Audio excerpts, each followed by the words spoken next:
Hi guys, welcome back to our channel. ഇന്ന് എൻ്റെ അനിയൻ്റെ ഒഫീഷ്യൽ പെണ്ണ് കാണൽ വീഡിയോ ആണ് കേട്ടോ. ഞങ്ങളിതാ വീട്ടിൽ നിന്ന് ഒരു 7 മണിക്ക് തന്നെ ഇറങ്ങിയിട്ടുണ്ട്.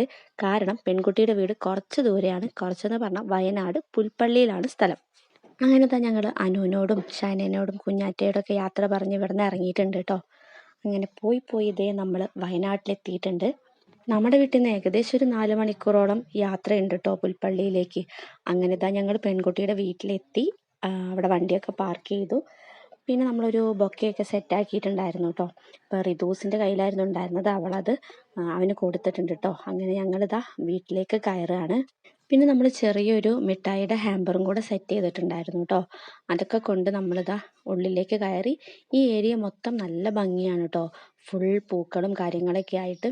അങ്ങനെ ഇതാണ് കേട്ടോ എൻ്റെ ഭാവി നാത്തൂൻ. അപ്പോൾ അവർ ബൊക്കെയൊക്കെ എക്സ്ചേഞ്ച് ചെയ്തു. അത് കഴിഞ്ഞ് ഞങ്ങൾ അകത്തേക്ക് കയറി കേട്ടോ. അകത്ത് കയറിയ ശേഷം പിന്നെ അവരുടെ റിലേറ്റീവ്സിനെയൊക്കെ പരിചയപ്പെട്ടു. പിന്നെ നമുക്ക് കുടിക്കാൻ വേണ്ടിയിട്ട് ജ്യൂസൊക്കെ റെഡിയാക്കിയിട്ടുണ്ടായിരുന്നു. അതിൻ്റെ കൂടെ പിന്നെ ഉണ്ണിയപ്പം, ലഡു, പഴം, അങ്ങനെ കുറേ ബേക്കറി ഐറ്റംസ് ഒക്കെ ഉണ്ടായിരുന്നു കേട്ടോ.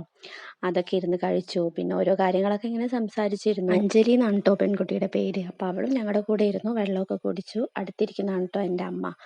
അങ്ങനെ ഞങ്ങളിതൊക്കെ കഴിഞ്ഞിട്ട് പിന്നെ മിഠായി കൊടുക്കാൻ വേണ്ടിയിട്ട് നിൽക്കുകയാണ് കേട്ടോ. ഞാനാണ് മിഠായി കൊടുത്തത്. കൂടെ ഇവാനിയും ഋതുസും ഉണ്ടായിരുന്നു കേട്ടോ. അങ്ങനെ ഞങ്ങൾ അതൊക്കെ കൊടുത്തു. അത് കഴിഞ്ഞിട്ട് പിന്നെ കുറച്ച് ഫോട്ടോസൊക്കെ എടുത്ത ശേഷം ഭക്ഷണം കഴിക്കാൻ വേണ്ടിയിരുന്നു കേട്ടോ. നല്ല അടിപൊളി ഫുഡായിരുന്നു. ചോറും സാമ്പാറും പയറുപ്പേരിയും ചിക്കൻ പൊരിച്ചതും പച്ചടിയും അതുപോലെ അച്ചാറും പായസവും പപ്പടമൊക്കെ ഉണ്ടായിരുന്നു. പിന്നെ ഏറ്റവും സ്പെഷ്യൽ എന്ന് പറയുന്നത് പുഴമീൻ കറിയായിരുന്നു കേട്ടോ. അത് കഴിഞ്ഞിട്ട് പിന്നെ നമ്മൾ കബനി നദി ഒന്ന് കാണാൻ വേണ്ടിയിട്ട് വന്നതാണ്. അവരുടെ വീട് കുറച്ച് അടുത്തായിട്ട് തന്നെയാണ് കേട്ടോ കബനി നദി ഉള്ളത്. അതൊക്കെ കഴിഞ്ഞ് നമ്മൾ അവിടെ നിന്ന് യാത്ര പറഞ്ഞിറങ്ങി. അപ്പോൾ അത്രയേ ഉള്ളൂ ഇന്നത്തെ വീഡിയോ. നമുക്ക് മറ്റൊരു വീഡിയോയിൽ കാണാം. അതുവരെ ബൈ.